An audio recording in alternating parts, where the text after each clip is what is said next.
Station road ते असां इन जो इफ़्तिताह कयो आहे।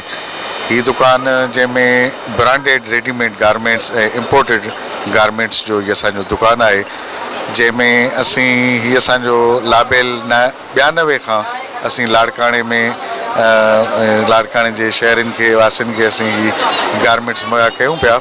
ऐं असांजो मक़सदु आहे मेन त असां मयारी शइ ऐं मुनासिब रेट ते, इन करे असांजो नालो इन में मशहूरु आहे त लाबेल फैशन जेका आहे उहा पंहिंजो मयारी शइ बि ॾींदी आहे ऐं नंबर 1 शइ ॾींदी आहे।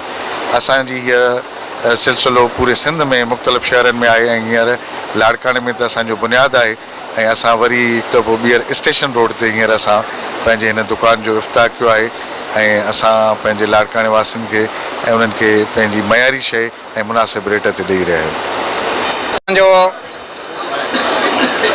इंसान जे लाइ सभ खां बहितर शइ हूंदी आहे लिबास, ऐं हर माण्हू जो जेको लुक हूंदो आहे उहो लिबास सां ई ज़ाहिर हूंदो आहे।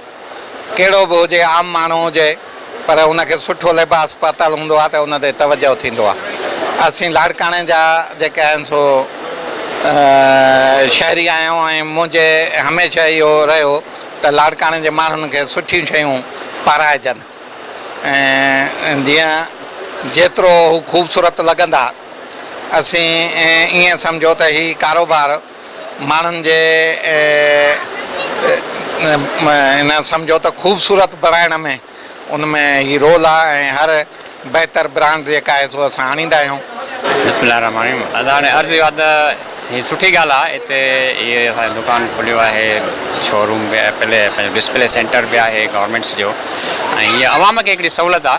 उन्हनि खे सुठी वैरायटी मिलंदी, लेडीज़ जेंट्स ऐं ॿारनि जे लाइ बि, ऐं तमामु सुठी लोकेशन ते आहे। तमामु हीअ असांजा जेके अदा आहिनि, जेके मालकान आहिनि वीचारा, तमामु महिनती माण्हू, तमामु पोलाइट माण्हू ऐं तमामु सुठो धंधे जे हिसाब सां ताउन करण वारा ऐं ईमानदारी जे हिसाब सां बि तमामु सुठा असांजा दोस्त आहिनि पुराणा।